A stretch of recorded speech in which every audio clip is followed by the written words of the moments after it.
બનાસકાંઠા જિલ્લામાં માનવતા અને સેવાનું ઉત્તમ ઉદાહરણ સામે આવ્યું છે। ડીસા ખાતે આવેલી જલિયાણ ગૌશાળામાં કરુણા ભક્તિ પરિવાર દ્વારા બીમાર અને અશક્ત ગાયોની સેવામાં અનોખી પહેલ કરવામાં આવી છે। ગૌમાતાની સેવાના હેતુસર 300 જેટલી ગાયોને 400 કિલો લાડુ ખવડાવીને અનોખી ભક્તિ વ્યક્ત કરવામાં આવી છે। બનાસકાંઠાના ડીસાના જલિયાણ ગૌશાળામાં કરુણા ભક્તિ પરિવાર દ્વારા સેવા ભાવનું ઉત્તમ ઉદાહરણ રજૂ કરવામાં આવ્યું છે। સંસ્થાના સભ્યો દ્વારા બીમાર અને અસ્વસ્થ ગાયોની સેવા માટે 400 કિલો જેટલા લાડુ તૈયાર કરીને 300 થી વધુ ગાયોને ખવડાવવામાં આવ્યા હતા। ઉલ્લેખનીય છે કે કરુણા ભક્તિ પરિવાર છેલ્લા અનેક વર્ષોથી સેવાકીય પ્રવૃત્તિઓ સાથે સંકળાયેલી સંસ્થા છે। ગત વર્ષે ઉત્તરાયણ સમયે સંસ્થાને 4000 કિલો લાડુ બનાવીને સેવા કાર્ય કર્યું હતું, જ્યારે આ વર્ષે 10,000 કિલો લાડુ બનાવવાનો સંકલ્પ લેવાયો છે, જે સેવાભાવી લોકો સુધી નજીવા દરે પહોંચાડવામાં આવશે। આ સેવા કાર્યમાં આસપાસના વિસ્તારોમાં પણ સેવા ભાવનાનો સંદેશ ફેલાયો છે। ગૌશાળા ટ્રસ્ટ દ્વારા પણ નાગરિકોને અપીલ કરવામાં આવી છે કે દાનના આ પવિત્ર માસમાં ગૌમાતાની સેવા માટે આગળ આવે અને પોતાની શક્તિ અને સહયોગ આપે। કરુણા ભક્તિ પરિવાર દર વર્ષે ઉત્તરાયણ નિમિત્તે લાડુ બનાવે છે। 500 કિલોથી શરૂ કર્યું હતું। જેમ જેમ લોકો વધુમાં વધુ રસ અબોલ જીવો પ્રત્યે રાખતા ગયા અને અમારે એમ લાગ્યું કે લાડુ પણ લોકો ખવડાવે છે, તો અમે વધુને વધુ બનાવતા ગયા। 500 બનાવ્યા, 2000 બનાવ્યા, 2500 બનાવ્યા। ગયા વર્ષે 4000 કિલો બનાવ્યા તો પણ ખૂટી ગયા। આ વર્ષે અમે 10,000 કિલો લાડુ બનાવવાના છીએ, જેમાં 150 ડબ્બા તો તેલ વાપરવાના છીએ।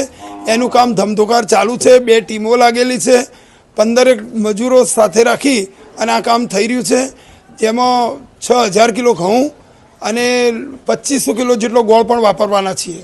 આ ગામડાવાળા પણ અમારા ત્યાંથી લઈ જાય છે। અહીંયા આજે અમે 400 કિલો લાડુ લઈને આવ્યા છીએ, જે બીમાર ગાયોને અહીંયા બધાને પીરસવામાં આવ્યા।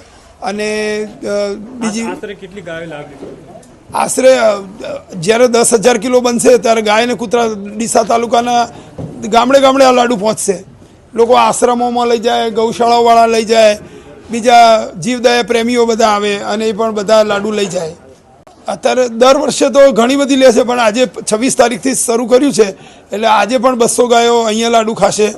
એવી રીતે બીજી જગ્યાએ અલગ અલગ જગ્યાએ જેમ હવે છેક 13 જાન્યુઆરીમાં હજારો ગાયો અને અબોલજીવો આનો લાભ લેશે। હું વર્ષોથી ડીસામાં રહું છું અને ભરતભાઈને ઓળખું છું। ભરતભાઈએ કરુણા ભક્તિ પરિવારની સ્થાપના કરી આજથી 10 વર્ષ પહેલાં। ત્યારે સિવિલ હોસ્પિટલની અંદર એ કાર્યક્રમની અંદર હું હતો અને એ વખતે એમને કહેલું કે તમે બહુ આશીર્વાદ આપેલા કે તમે બહુ સરસ કામ કરશો। ભરતભાઈ અત્યારે રોજ સવારે 3 વાગે ઉઠે છે। 3 વાગે ઉઠી અને પોતાની જાતે મગ બનાવે, મગનું પાણી બનાવે, શીરો બનાવે, પછી એ સિવિલ હોસ્પિટલમાં 100 થી 150 દર્દીઓ હોય ને એમના સગા સંબંધીઓને મફત એ પૌષ્ટિક આહાર આપે છે। આવી સેવા એમની 12 વર્ષથી ચાલે છે। એની સાથે સાથે સુવાવડી સ્ત્રીઓ માટે પણ એ લાડુ બનાવીને આપે છે। અને અત્યારે જે જીવદયાનું કામ કરી રહ્યા છે, ઉત્તરાયણ જે નજીક આવે છે, ઉત્તરાયણ નિમિત્તે આપણે ત્યાં એક મહિમા છે કે આપણે બધા જ પ્રાણીઓને આપણે ખોરાક પહોંચાડીએ, પ્રાણીઓનું પોષણ કરીએ। એટલે ઉત્તરાયણ નિમિત્તે એમણે આ વખતે 10,000 કિલો લાડુ બનાવ્યા છે અને એ લાડુ આખા ડીસા તાલુકાની અંદર પહોંચાડવાનો એમનો ખ્યાલ છે ને એ પ્રમાણે કામ કરી રહ્યા છે કે ઉત્તરાયણની અંદર નાનામાં નાનું દાન કરવાનું। અને પહેલાં તો એવું હતું કે અમે નાના હતા ને ત્યારે હાથમાં થેલી લઈને ઘરે ઘરે જઈ અને અનાજ માગતા, ગામડામાં જતા, ગામડામાંથી અનાજ લાવી અને પછી એ પ્રાણીઓને અમે ખવડાવતા। એ વખતે કૂતરાને ખવડાવવું, બિલાડીને ખવડાવવું અને બીજા પ્રાણીઓની સેવા કરવી આપણે ત્યાં પહેલેથી ચાલે છે। અને આપણા ભીષ્મ પિતામહ જેમણે ઉત્તરાયણે પોતાનો દેહ છોડ્યો, આ આખી પરંપરા ચાલી આવે છે આપણે ત્યાં ભારતીય સંસ્કૃતિમાં। અને ઉત્તરાયણ વખતે સૌથી વધારે દાન આપવામાં આવે છે। ગૌ સેવા થકી માનવતાનો સંદેશ આપતી કરુણા ભક્તિ પરિવારની આ પહેલ આજે સમાજ માટે પ્રેરણારૂપ બની છે। ચિરાગ શ્રીમાળી સાથે bureau report, today Gujarati news.